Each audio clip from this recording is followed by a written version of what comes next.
Sumainyo ang Panginoon. At sumayo rin. Ang mabuting balita ng Panginoon ayon kay San Lucas. Papuri sa iyo, Panginoon.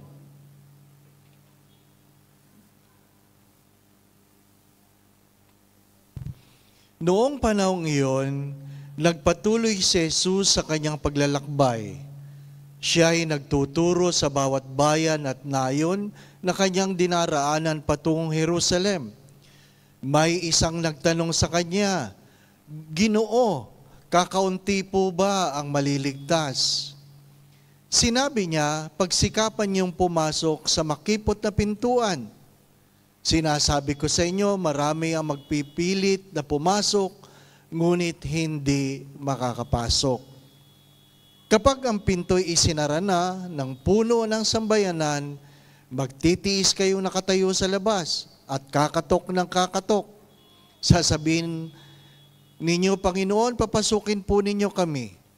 Sasagutin niya kayo, hindi ko alam kung taga saan kayo. At sasabihin ninyo, kumain po kami at uminom na kasalo ninyo at nagturo pa kayo sa mga lansangan namin. Sasabihin naman ng Panginoon, hindi ko alam kung taga saan kayo. Lumayo kayo sa akin, kayong lahat na nagsisigawa ng masama. Tatangis kayo at mangangalit ang inyong mga ngipin kapag nakita ninyong nasa kaharian ng Diyos sina Abraham, Isaac at Jacob at lahat ng propeta at kayo na may pinagtabuyan sa labas. At darating ang mga tao buhat sa silangan at kanluran, sa hilaga at timog at dudulog sa pag ng kaharian ng Diyos. Tunay ngang may nahuhuling mauna at may naunang mahuhuling."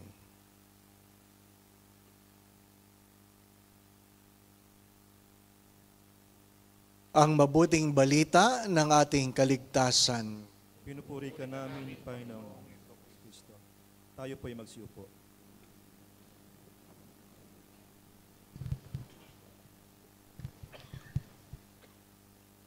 Magandang gabi po sa inyong lahat.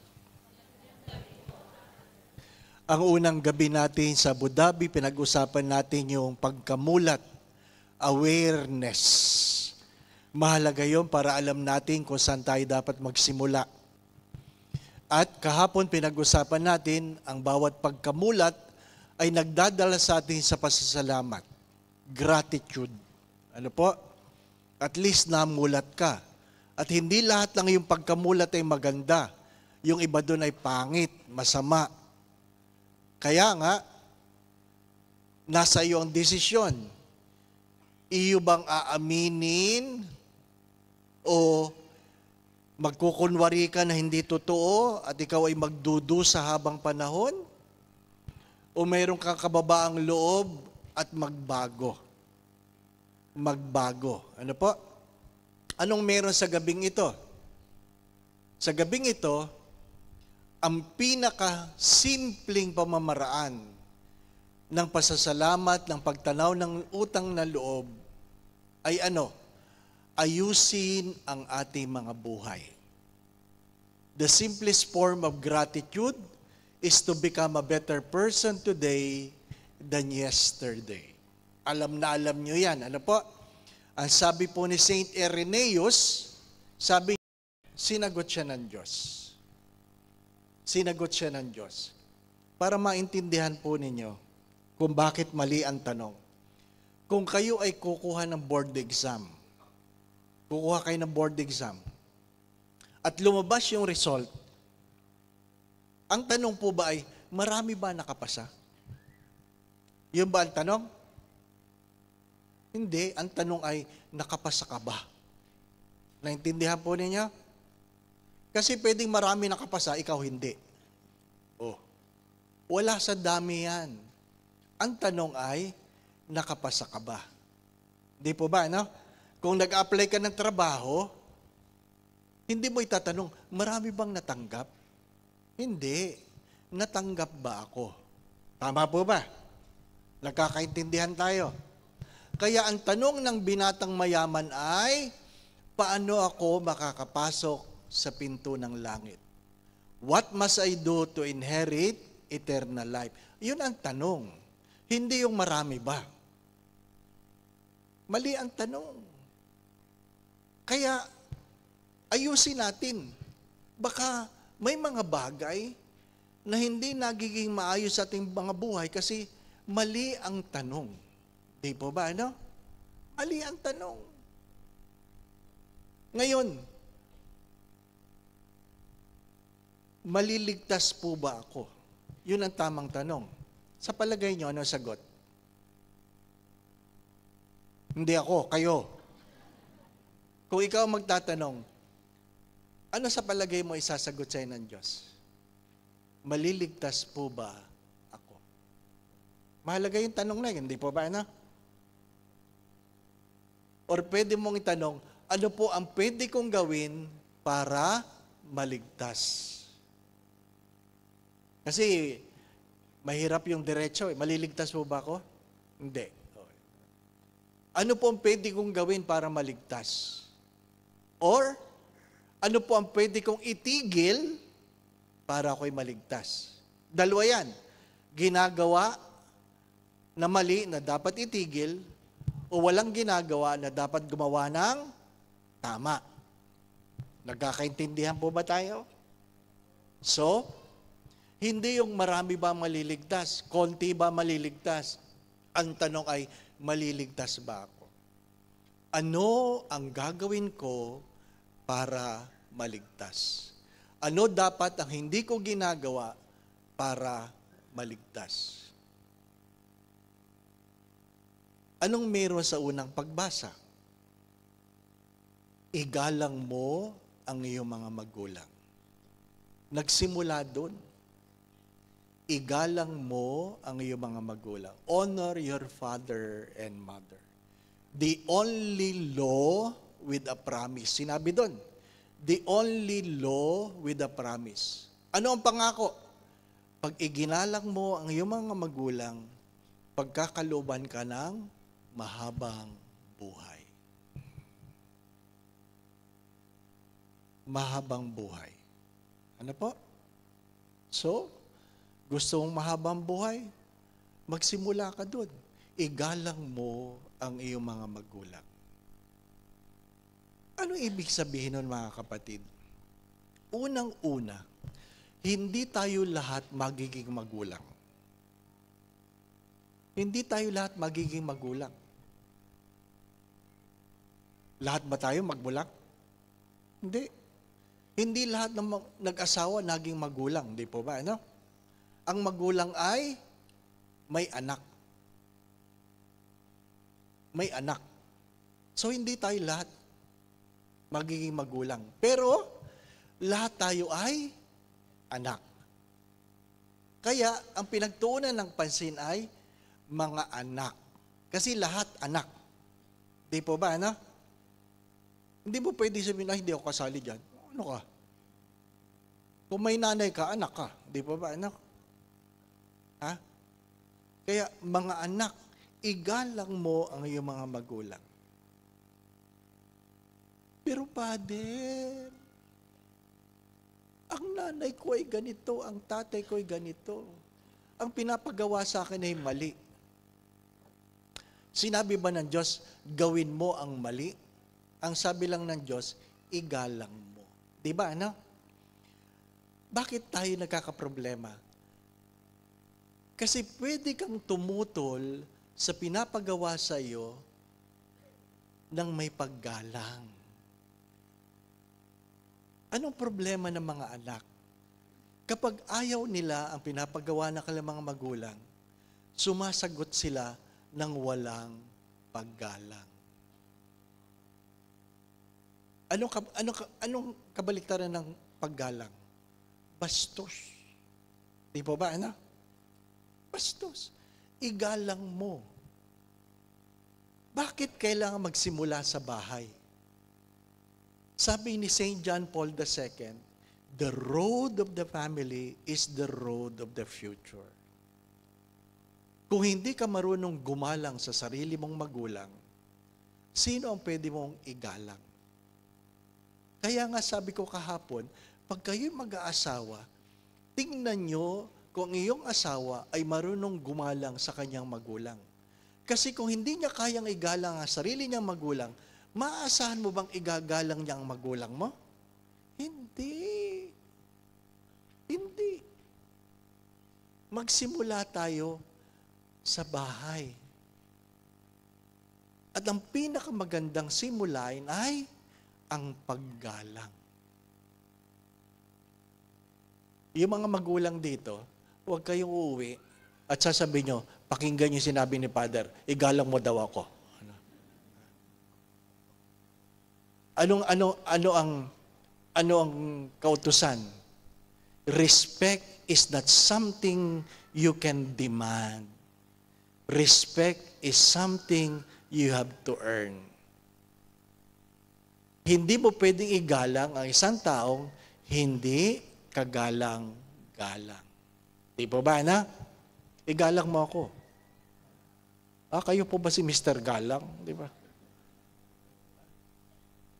Respect has to be earned. Kaya nga, bago ka magkaanak, Mrs., Mr., sa buhay mo, ang iyong pagkatao, nakagalang-galang ka. Kung hindi mo kayang igalang ang iyong sarili mong mister, paano ka kagalang-galang ng iyong anak? Kung hindi mo kayang igalang ang sarili mong misis, paano ka magiging kagalang-galang na magulang? Hindi po ba? Yung mga magulang na sumusulat sa akin, Father, ba't ganito ang aking anak? Hindi ko po alam, anak nyo yan eh. Hindi po ba? Ano? May karanasan niya, kaya yan ganyan. Ano ibig ko sabihin? Ang ating mga pagkatao ay hinuhubog ng ating karanasan. Ngayon, ipangangatuwiran mo ba yan para hindi ka magbago o magsumikap kang magbago? You want to give glory to God, then regardless, make yourself a better person today than yesterday. Don't compare yourselves with anybody. Wag na wag mo ikukumpara ang iyong sarili sa ibang tao. Dahil hindi naman kayo parehas ng pinagdadaanan. Kaya tayo malungkot. Kinukumpara natin ang ating sarili sa ibang tao. Hindi naman pare-parehas ang ating karanasan. Magkaiba tayo ng karanasan. Maging ang magkakapatid, hindi pare-parehas ang karanasan. Tanging mga magulang lang natin ang nakakaalam kung bakit para bagang mas kinakampihan ng magulang natin ang bunso o panganay. Hindi natin alam. Sapagkat nung sila'y pinanganak, hindi mo alam kung ano ang nangyari. Di po ba, anak? Hindi mo alam. Mayroon bang favoritism ang mga magulang? Wala. Pero alam natin, ang higit na nangangailangan ay higit na minamahal. Yan ang magulang. Ang higit na nangangailangan ay higit na minamahal. Sino ang nangangailangan ng gamot? Yung may sakit. Kung sino yung higit na may sakit, yun ang higit na dapat bigyan mo ng gamot. Tama po ba? So dapat naintindihan natin yun. Ano ang aking babaguhin, Father? Kayo ang sumagot. Sapagkat kayo ang nakakaalam. Pero Father, ang tagal ko nang ginagawa ito. Well, the only thing that doesn't change is changing. Ang natatanging bagay na hindi nagbabago ay ang pagbabago. So, magbabago yan kung gugustuhin mo. Ano kasabihan natin? Pag gusto, may paraan. Pag ayaw, may dahilan. So ikaw lang ang makakaalam. Di po ba, ano? Ano sabi? Ano sabi? The most difficult, the most, sabi nga, uncertain, and everybody's journey is the first step. The most difficult, the hardest, the most uncertain is the first step. Martin Luther King said, if you always want a vision of your future, you will never become. But God promises a light in your path and every step you take. Mula yan sa aklat ng Isaiah. Alam niyo yung kantang, "Huwag kang mangamba." Yun. Huwag kang mangangamba. Take the first step. Take the first step. There's no certainty. Just take the first step. Kung marami kang hugasan, di ba, no? Kasi tayo, mahilig tayong kumain pero ayaw maghugas. Di ba, no? Marami sa ating ganyan. So kung maraming hugasan, overwhelm ka, ano pwede mong gawin? Magsimula ka sa isang kutsarita. Anong pinakamaliit na huhugasan? Magsimula ka doon. Isa lang. Ha? Bago ka mamatay, matatapos lahat yan. Isa lang. Paisa-isa. Di ba? Paisa-isa. The first step. Kung mayroon kang labahin, nagtambak, huwag mo ilalagay lahat sa basain ng tubig. Paisa-isa. Hindi po ba, ano? Kailangan bang sabay-sabay lalagay mo? Hindi, paisa-isa. Sasabihin sa'yo ng nanay mo, gastos yan. Dapat ibabad mo lahat. Ay kaso, kung hindi mo naman kayang labahan ng sabay-sabay, manganga mo yan. Hindi po ba, ano? Paisa-isa. Tulad ng sabi ko, isa-isa mong nilalabahan, sa isang pantalon, isang paa muna, mamaya isang paa muna, di ba? Matatapos din yan, di po ba, ano? One step at a time. Ano sabi nila? Nakakita na kay elepante. Alam niyo yung elepante? Ha? Para maliwanag ang pinag-uusapan natin. Ano pa? Kasi ang example ay, how do you eat an elephant? How do you eat an elephant? Ano sagot? Hello? How do you eat an elephant? Ano sagot? Ang sagot doon ay, one bite at a time. Yun ang sagot. Huwag mo sasabihin, lulutuin ko. Hindi. How do you eat an elephant? Ibig sabihin, sometimes life is too overwhelming. And when you look at it, it paralyzes you. So how to eat an elephant? One bite at a time. How to complete a journey? One step at a time. Naintindihan po ba ninyo? Walang overnight na pagbabago. Kaya nga, a better person today than yesterday. Isa-isa. Kung kayo ay chismoso o chismosa, mas maliwanag yun, di po ba? No? Araw-araw ka nagchichismis. One day at a time. Sabihin mo, pag linggo, hindi ako magchichismis. One day at a time. Pag na-master mo na yung linggo, Lunes naman, Monday, Sunday and Monday. Di ba? Bago ka mamatay, makukumplete mo isang buwan. One day at a time. Naintindihan po ba ninyo? Hindi humihingi ang Diyos ng biglaang pagbabago. sapagkat gaano man kataas ang gusali na tinatayo, ang pinakamahalaga ay ang pundasyon. Pag nagtayo ka ng gusali na walang pundasyon, pagdating ng araw, matutumba iyon. One day at a time. You don't go to heaven immediately. You go to heaven by making a choice for God one day at a time. Kung may makakalimutan ka sa gabing ito, tandaan mo na lang yung elepante. Ano po? Pag nakita mo ang misis mo,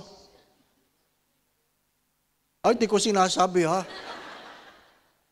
Di ko sinasabi. Di ba? One day at a time. You cannot correct an old habit immediately. One day at a time. Alam po ninyo, kailangan kong aminin na addict ako sa kape. May na-addict ba sa kape, Father? Oh, at least mayroon ako kaklase dito, di ba? Umamin. Ano pa? Kasi sabi ng doktor ko, addict ka sa kape. Sabi ko, hindi. Dati, 12 mugs a day. Bakit? Hindi tumatakbo ang utak ko pag walang kape. Worse, hindi na ako nakakatulog pag hindi nagkape. Dumating yun. Kaya sabi niya, subukan mong itigil ang kape kung hindi ka addict. Ay Lent. Sabi ko, ngayong Lent, ang hindi ko gagawin, ang gagawin ko, hindi ako magkakape. Unang araw, hindi ako nagkape. Ikalawang araw, nanginginig na ako. Nanginginig ako, literally nanginginig ako. At hindi ako makatulog. At sinabi ko sa doktor, so, sabi ng doktor, so tanggap mo na na-addict ka. Sabi ko, okay. Magsimula tayo doon, awareness. Nakuha niya? Pero hindi mo pwedeng tanggalin ang nakasanayan mo sa mahabang panahon. One mug at a time. One mug. Di ba? One mug. Oh, graduate ako. After 25 years. 25 years. Kaya anong sinabi ng doktor pagkatapos ko may stroke? Father, may kota ka sa kape. Isa lang sa isang araw. Kung decaf, pwedeng 3. Paano kung hindi ako nagkaroon ng withdrawal? Mamamatay ako sa kape. Kasi baka may stroke ako. Nakuha po niya? One day at a time. One cup at a time. One piece at a time. One step at a time. You cannot grow in prayer by simply deciding that from now on, I will pray. Parang sinisilaban ng puwet mo. Kasi hindi ka sanay na nagdadasal. Nakuha po niya? Yung mga taong hindi sanay tumahimik, kahit gaano katahimik ang lugar, ang kanilang mga bibig parang puwet ng manok. Kasi sadyang kumikibot-kibot, nakakita na kayo ng puwet ng manok. Minsan bumili kayo ng manok na buhay, tingnan nyo, ganito pala, gano'n. Hirap na hindi nagsasalita. Kasi nakasanayan. Ako po niya, hindi ka magiging sugarol na pag upo mo ngayon, bukas, sugarol ka na. Hindi. Pag paulit-ulit ka nagsusugal, saka ka nagiging sugarol. Nakuha niya?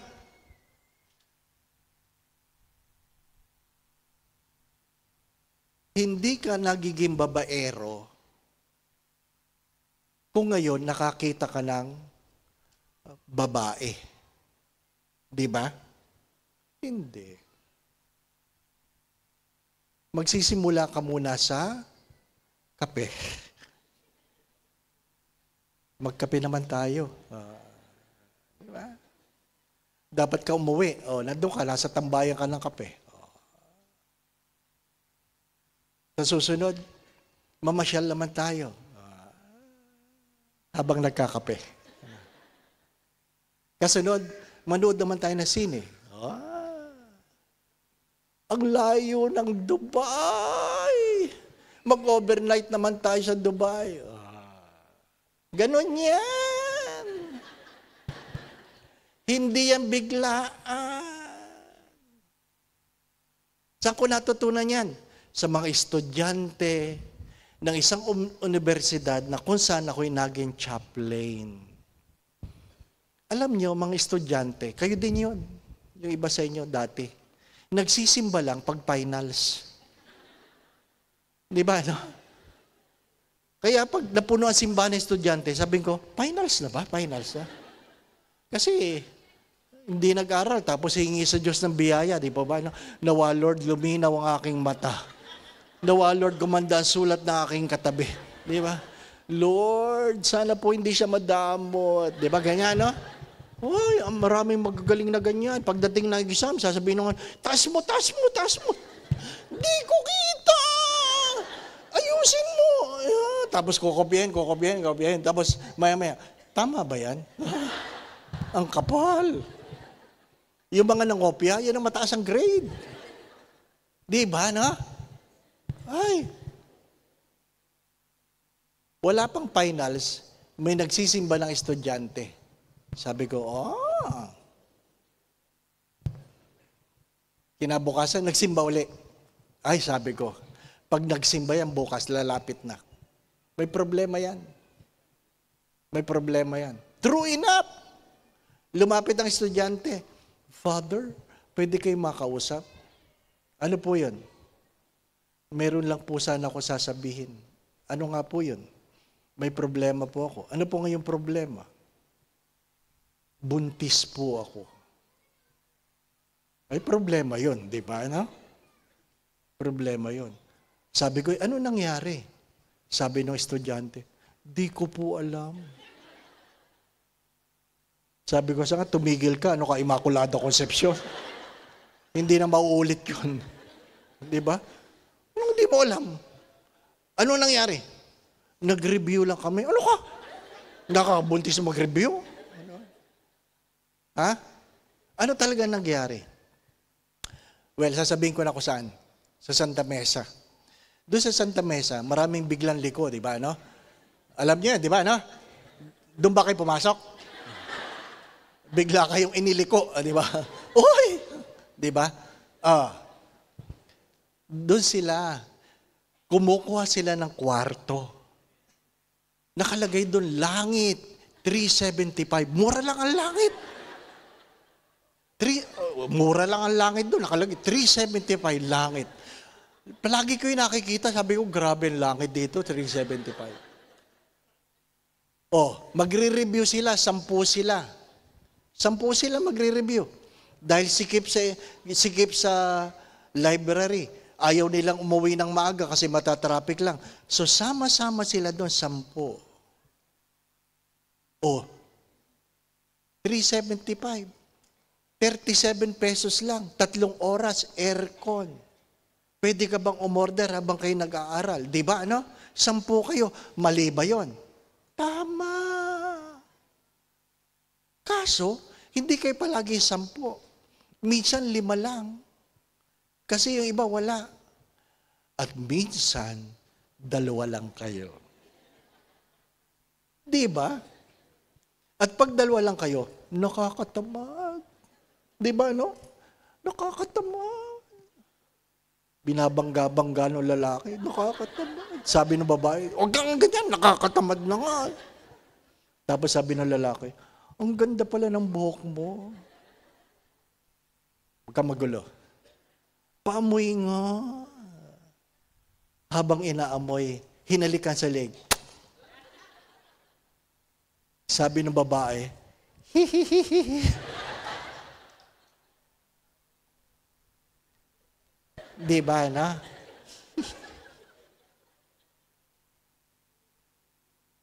Dumi pa ang lalaki. Ano ba? At humiga. Di dalawa na sila nakahiga. Di ba no? Lalong nakakatamad, di pa ba no? At nangyari ang hindi dapat mangyari. Oh. Di ba? Nagkwento muna na sila yung nag-review. Ano ka? Sabi ko, ba't di ba pinigil?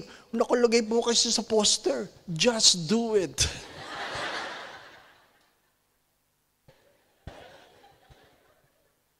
Tumigil ka nga, di ba ano? Kaya pag may nangungumpisal, nililinaw ko di ba ano? Father, ako po ay nag-uwi ng lubid. Alam niyo yung lubid? Nag-uwi po ako ng tali. Kasalanan po ba yun? Huwag ka kagad oo. Anong kasama ng lubid? May kalabaw po sa dulo. Di ba? Sapagkat magaling tayo magpalusot. Hindi tayo makakaahon.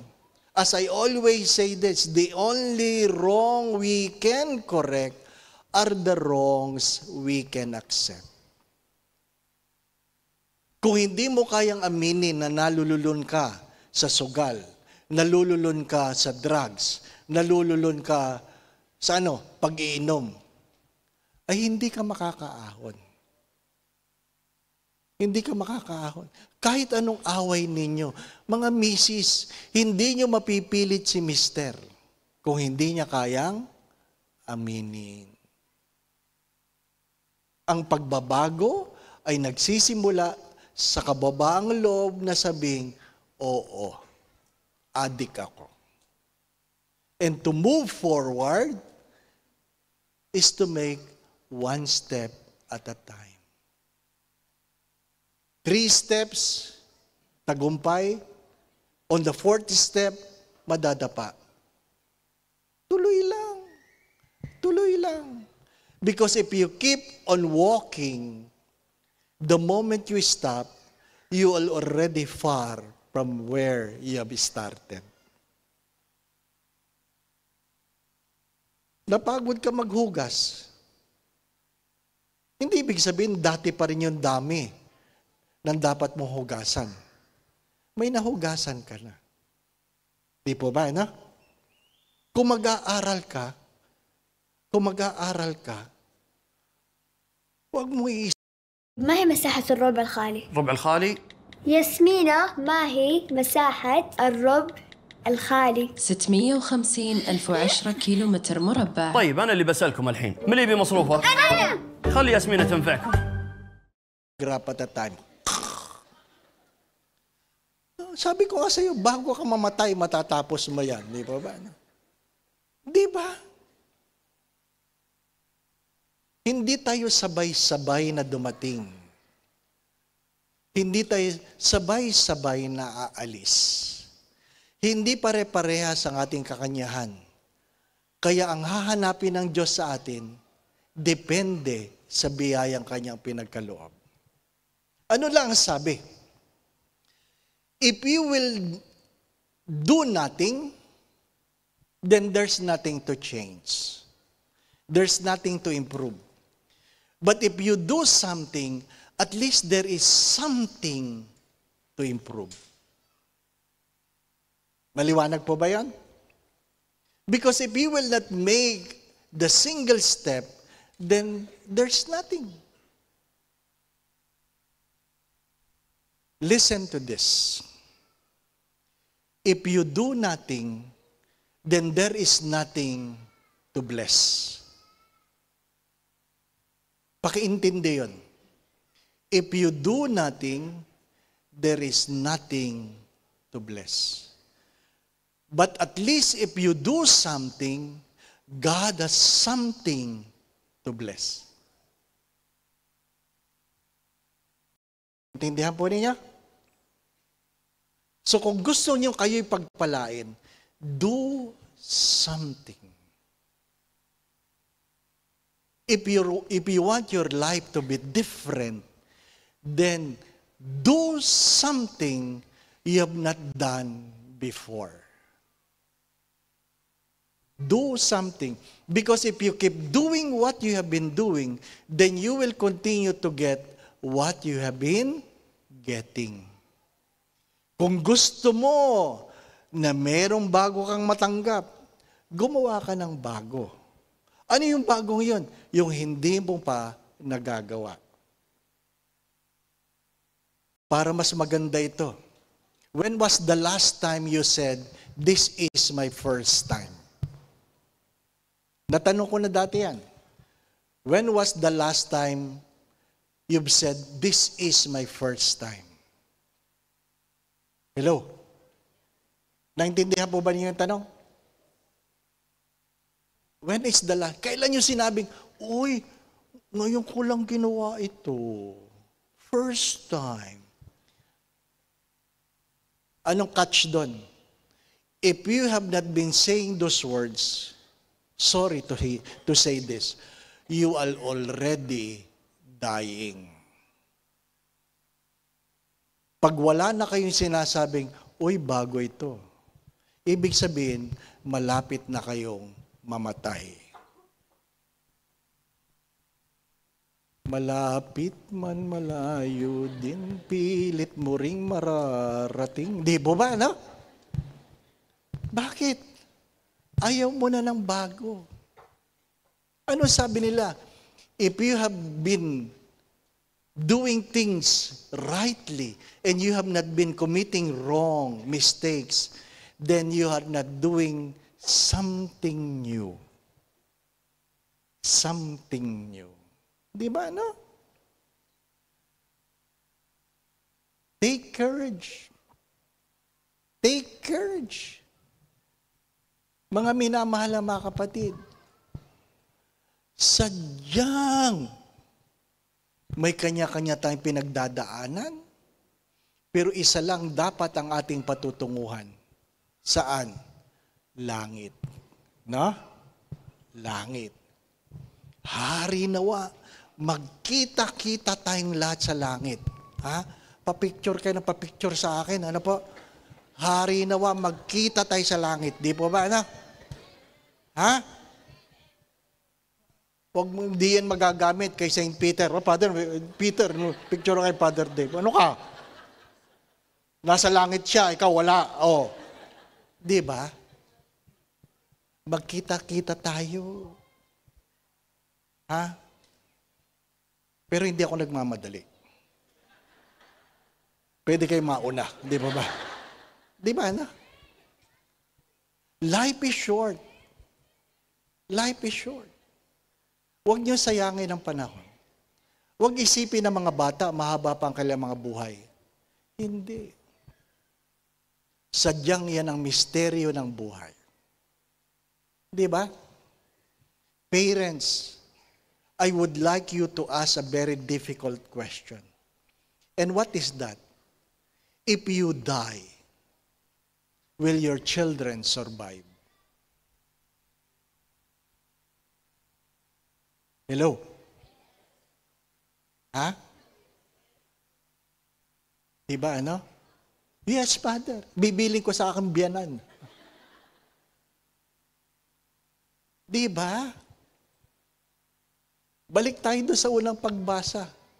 Have they learned the virtues that could bring them to heaven? One day at a time, one place at a time. Di po ba, ano? Sa Bisaya ay, hinay-hinay, basta kanunay. Oy, alam nila. Hinay-hinay, basta kanunay. Diba? Little by little, dahan-dahan. Matatapos din yan. Ano po? Kaya pag pinaghugas mo ng pinggan ng mga anak at umiiyak, sabihin mo lang, dahan-dahan anak, kaya mo yan. Lakasan mo lang ang pag-iyak mo. matatapos din yan. Stop being too protective over your children.